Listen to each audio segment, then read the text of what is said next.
जय मसीह की गुड मॉर्निंग। आज सुबह हमारे ध्यान को हम वचन की ओर लेकर जाएंगे। पिछले 2 दिनों से हम लोग गलातियों की पत्री अध्याय 5 आयत 22 और 23 पर मनन कर रहे थे और आज भी हम लोग इसी आयत को पढ़ेंगे। गलातियों 5 का 22 और 23, गलेशियंस 5, 22 एंड 23। यहाँ पर हम पढ़ते हैं, पर आत्मा का फल तो प्रेम, आनंद, शांति, धीरज, कृपा, भलाई, विश्वास, नम्रता और संयम है।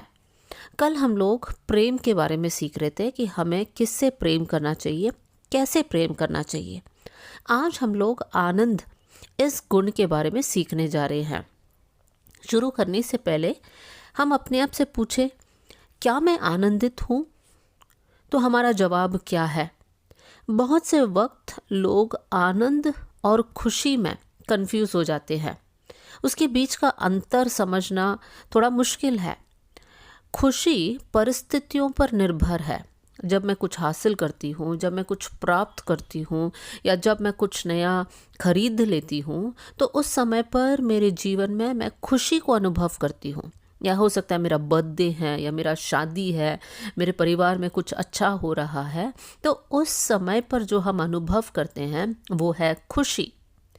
आनंद परिस्थितियों पर निर्भर नहीं है। प्रभु का आत्मा का फल जो आनंद है वो हर समय हमारे जीवन में होना चाहिए। चाहे हम कुछ हासिल करें या ना करें, चाहे हमने कुछ खरीदा हो या नहीं खरीदा हो, चाहे हम लोग बीमारी में हैं या फिर हमारा स्वास्थ्य अच्छा रहे, किसी भी हालत हो तब भी हम लोगों को आनंदित रहना चाहिए। क्योंकि वचन हमें सिखाता है, पहला थिस्सलुनीकियों 5:16 में, फर्स्ट थिस्सलुनीयंस चैप्टर 5:16 में इस प्रकार लिखा है, सदा आनंदित रहो। ये हमारे लिए एक आज्ञा है।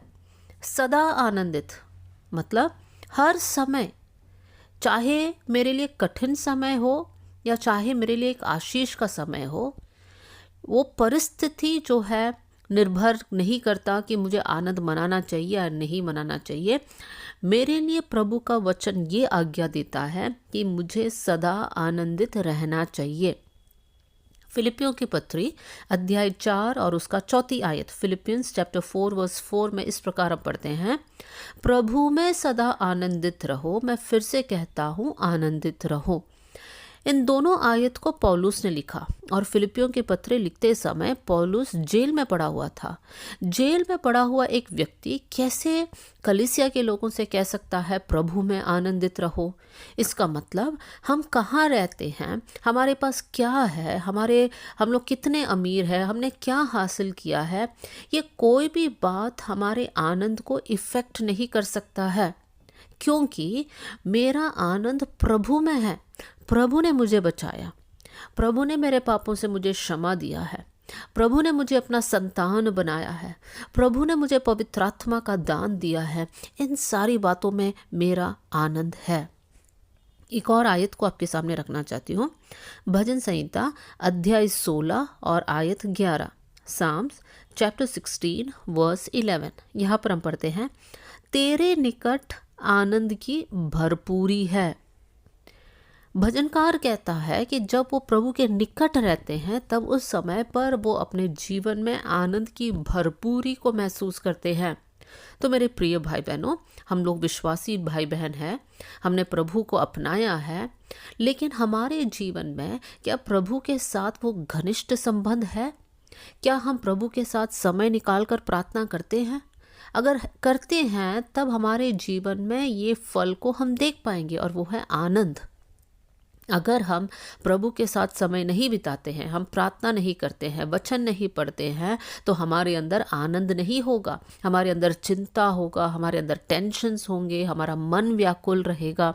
लेकिन प्रभु के उपस्थिति में बैठने वाले इंसान के जीवन में परमेश्वर उसको आनंद की भरपूरी देता है, आनंद का तेल से उसको अभिषेक करता है। मेरे प्रियो, ये आनंद हमारे लिए बहुत ज़रूरी है।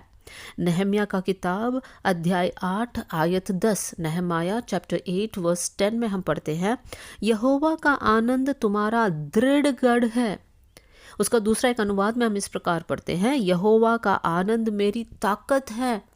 मेरे प्रियो, बहुत से वक्त हम कमज़ोर हो जाते हैं, हम बातों को देखकर हमारा मन थक जाता है, लेकिन उस समय पर कौन हमको ताकत देता है? वो प्रभु की उपस्थिति में जब हम बैठते हैं, प्रभु का आनंद से जब हम भर जाते हैं, वो हमारे जीवन में ताकत है। मेरे प्रियो, हो सकता है शारीरिक रीति से आप कमज़ोर हैं, आप बीमार हैं, लेकिन हिम्मत नहीं हारना, प्रभु के साथ हर दिन बात करना, प्रभु के वचन को हर दिन पढ़ना, प्रभु आपके जीवन में नया ताकत और बल देगा। वचन में लिखा है, जो यहोवा पर बाढ़ जोते हैं वो नया बल को प्राप्त करेंगे। और वचन में ये भी लिखा है साथ में, क्योंकि हमें यहाँ पर सावधान रहना है कि हम लोग हमारे आनंद को खो सकते हैं। गलातियों की पत्री में पौलुस कलीसिया से पूछता है, तुम्हारा आनंद मनाना कहाँ चला गया? इसका मतलब उस कलीसिया के लोग काफ़ी आनंदित लोग थे, लेकिन एक समय ऐसा आया जहाँ पर उनके जीवन में आनंद नहीं है। इसलिए पौलुस उनसे पूछता है, तुम्हारा आनंद मनाना कहाँ चला गया? मेरे प्रियो, हो सकता है आप ऐसे एक व्यक्ति है जिन्होंने प्रभु के आनंद को बहुत पहले महसूस किया था, लेकिन आज आप उस आनंद को महसूस नहीं कर पा रहे हैं।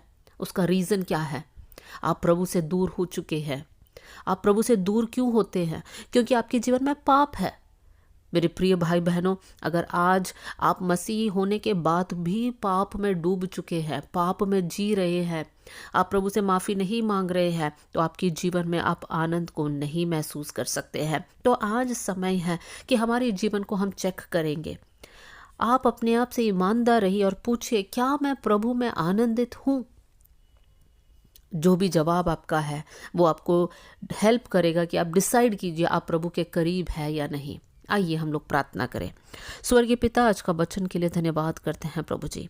परमेश्वर, हम लोग आत्मा के फल के बारे में सीख रहे हैं प्रभु जी। प्रभु, दुआ करती हूँ परमेश्वर पिता, आत्मा का फल आनंद हमारे अंदर होने पाए, हम आप में आनंदित रहे प्रभु जी। हम संसारिक बातें, संसारिक वस्तुओं में हमारे आनंद ढूंढने वाले ना रहे प्रभु जी, लेकिन हम आपकी उपस्थिति में बैठकर प्रभु जी आप में हमारी आनंद को ढूंढने वाले बन जाए परमेश्वर पिता। प्रभु, अगर किसी के अंदर आज आनंद की कमी है, मैं प्रार्थना करती हूँ आपके आनंद से भर दीजिए प्रभु। आप हर एक को ब्लेस करना कर मैं प्रार्थना करती हूँ। आपने हमारी प्रार्थना सुन लिया, इसलिए धन्यवाद। आदर और महिमा आपको देते हैं प्रभु यीशु मसीह के नाम से हम मांगते हैं, amen. God bless you all. जय मसीह की।